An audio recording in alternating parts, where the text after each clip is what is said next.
Hi there, I'm Java Jim with First Line Equipment, and today we're going to go over taking apart the Bezzera Matrix double boiler espresso machine, just to show you how easy it is to get into the machine, and also if you want to do some self repairs.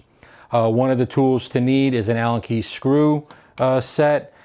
Metric is T27, comparable size is 3/16 on the US side. Again, as we explained it in one of the other videos, never grab the machine by these top panels here because you will cause damage. The first step is, and I'm going to use the metric Allen key, is we want to take out top screws. And as you can see, I'm holding the top rail to avoid damaging and scratching the plexiglass. And the next area is the bottom. At this point, I'm going to be holding the plexiglass with my other hand on top.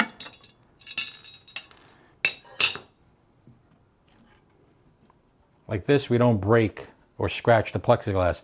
If you start from the bottom, when you go remove the screws on top, you're holding the top rail with one hand, and you might not be able to hold the plexiglass. So that's why we start from the top and not the bottom. Next is to remove the top. We'll remove the little tray right there. Remove the reservoir.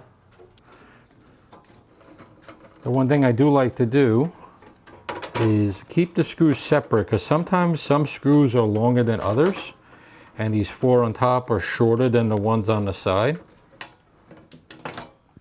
Take the top panel off, and like I said, the little trick is to just thread in the screws ever so slightly on where they go. Then on the other side, we're going to take out the side panel.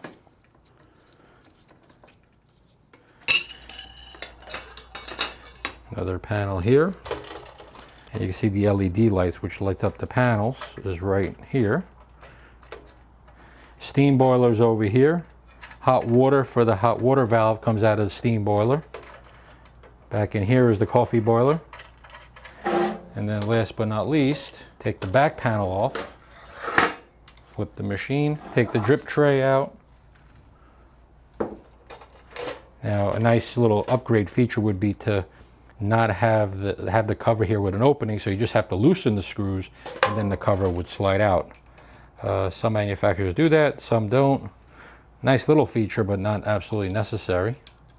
Here is the nice large pump motor with the pump. And then here, we basically have all the electronics on a panel right in here. And we're going to take out this.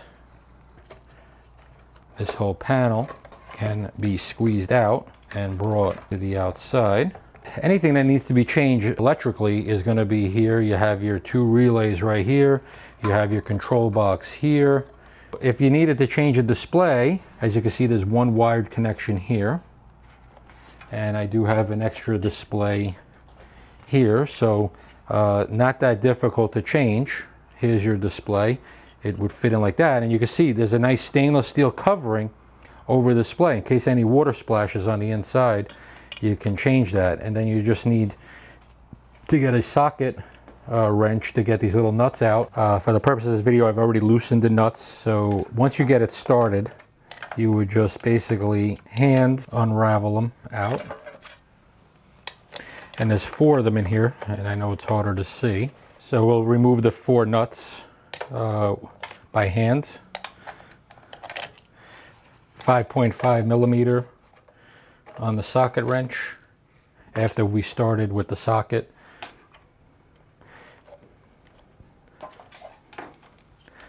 The panel comes straight up and out.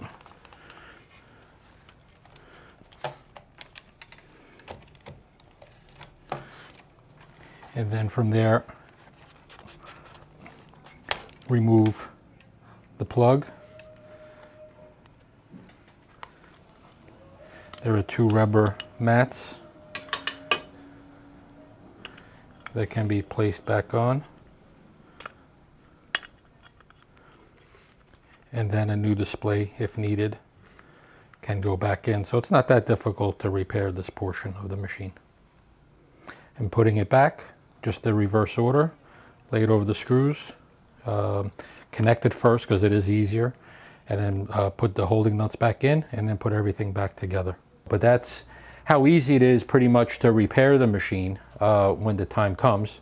If anyone tells you an espresso machine doesn't need to be repaired, they're lying to you, because every espresso machine needs repair. As far as the pump getting changed, or the motor, which is extremely rare. The pump, yes, if you have limescale buildup, you're not softening the water, not just filtering, but softening the water. You would take out the holding screws that are right here, and yep, this one and this one, to take the water tank platform out, and then you would have access to the pump. And if you come on this side here, the pump is mounted with a bracket to the motor. Here's your capacitor.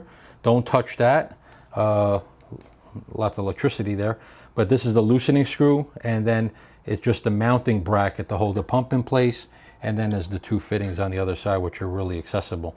So not the most difficult machine to repair. Actually, for a double boiler, this is a pretty easy machine to self-repair. We don't expect a lot of repairs on these because they're quality built by Bezzera. There's a lot of quality components on the inside, which we like, and that's why we bring them in directly from Bezzera. Just very, very well built units, well thought out, and designed well with quality components. No really of cutting corners. Could there be some improvements? Yeah, little things, but nothing major. And that's what we really like working with Bezzera since 2005. We've been dealing directly with them, and they do build very, very good stuff. We hope you enjoyed this video going over on how to take apart the Matrix. If you have any questions, please ask below, or you can go to the Matrix page on our website. We do have a Q&A section or a tab that you could put your questions there, and they will be answered by one of our techs. Thank you for watching, and have a great day.